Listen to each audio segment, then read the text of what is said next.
జై శ్రీకృష్ణ. కృష్ణ చరితము మధుర సుధాభరితము, కృష్ణ చరితము మధుర సుధాభరితము. భగవద్బంధువులారా, జగద్గురువైన శ్రీకృష్ణ భగవానుని దివ్య చరణారవిందములకు అత్యంత భక్తి పారవస్యంతో నమస్కరిస్తూ మన కొత్త అంశాన్ని ప్రారంభిద్దాం.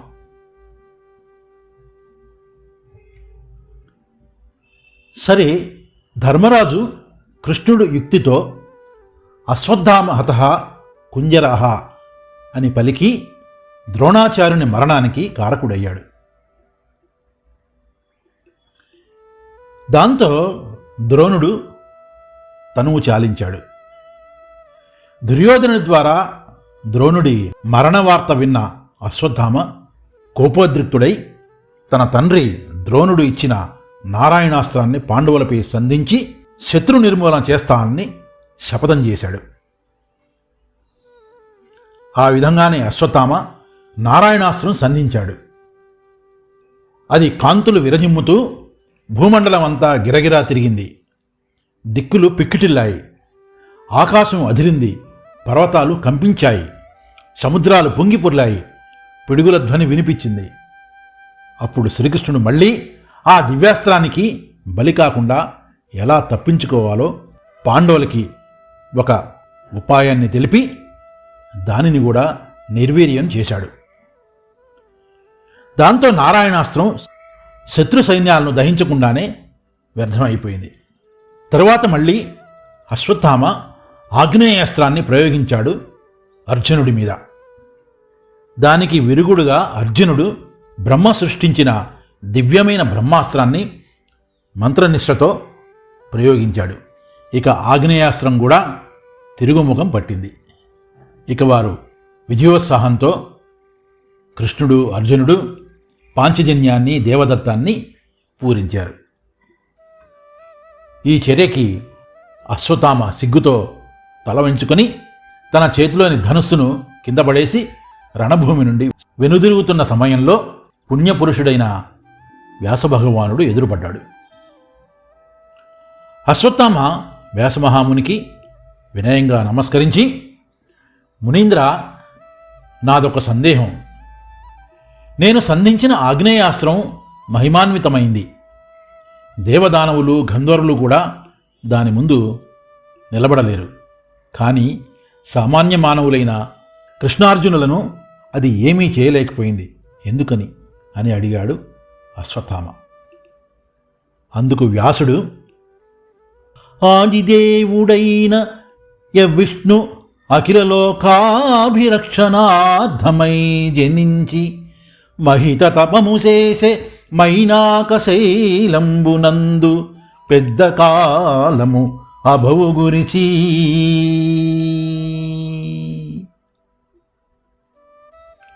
ఓ అశ్వత్థామ, పూర్వం నారాయణుడు లోకాల్ని రక్షించడాని కోసం నారాయణ మునిగా అవతరించాడు.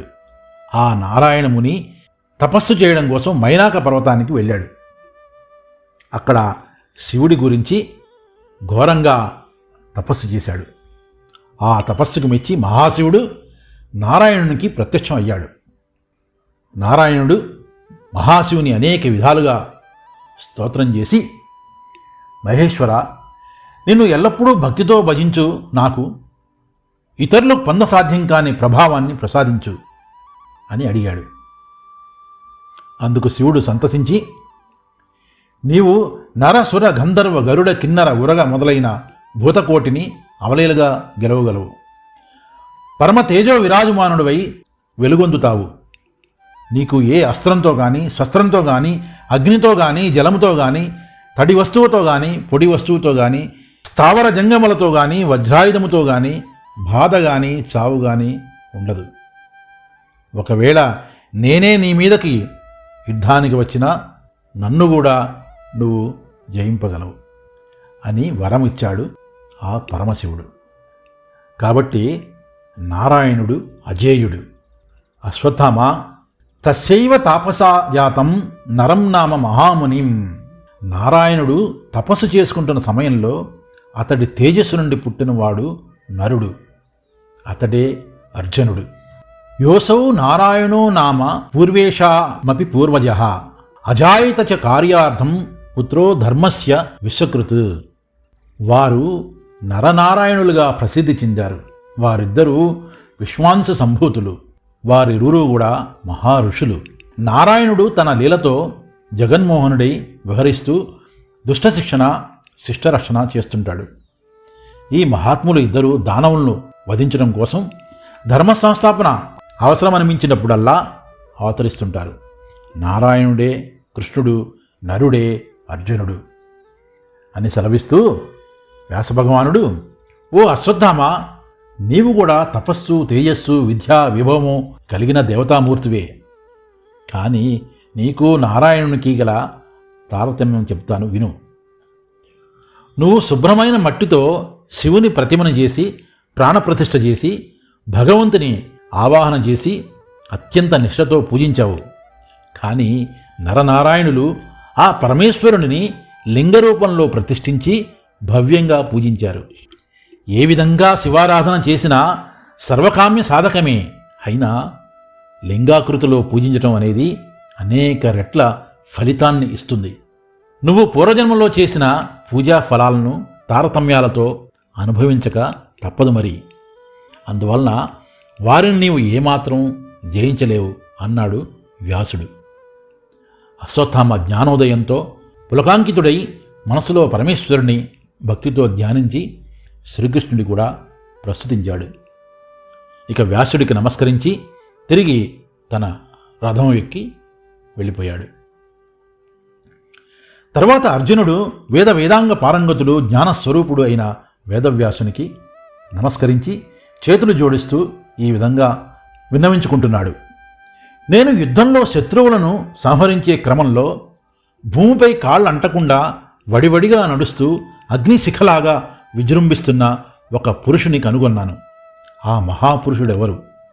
అతడు నా ముందే శత్రువులను సంహరిస్తూ పోతూ ఉంటే సంహరించింది నేనే అనే భావన, కీర్తి, విజయం నాకు దక్కుతున్నాయి. ఆ దివ్యపురుషుడు ఎవరో నాకు తెలుపవలసింది మహాత్మా అని అంటాడు అర్జునుడు. అప్పుడు వ్యాసభగవానుడు, ఆదికి నాది లోకముల కన్నిటికిన్ ప్రభుడు అవ్యయుండు వేదాది పవిత్ర వాచక సహస్ర పరిస్ఫుట వాచ్యరూపుడు అంహోదళన ప్రకారక శుభోదయకారక దివ్యనాముడు అంబాదయితుండు దృక్మహిత ఫాలుడు లోలుడు భక్తియుక్తికిన్.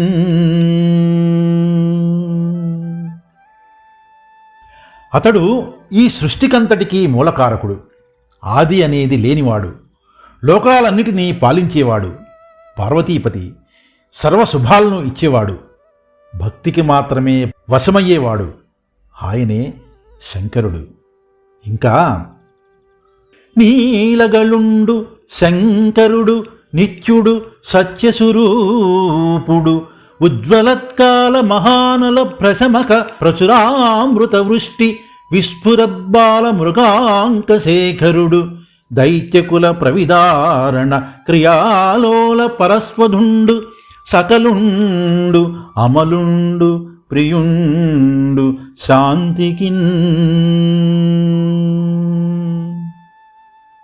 అతనే నల్లటి కంఠం గలవాడు, శుభాలనిచ్చేవాడు, శాశ్వతుడు, సత్యస్వరూపుడు, ప్రళయకాలాగ్నిని చల్లార్చే అమృత వర్షము వంటివాడు, బాలచంద్రుని సిగపై ఉంచుకున్నవాడు, రాక్షసులను దండించే గండ్రగొట్టలేనే ఆయుధాన్ని ధరించేవాడు, పవిత్రుడు, శాంతిప్రియుడు అయిన పరమేశ్వరుడు ఆయనే.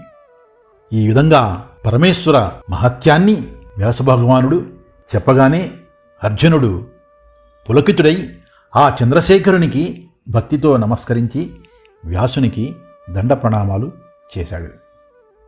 ఈ విధంగా వ్యాసభగవానుడు అశ్వత్థామకి నరనారాయణుల వృత్తాంతాన్ని, అర్జునుడికి పరమేశ్వర శక్తిని తెలియజేసి నిష్క్రమించాడు.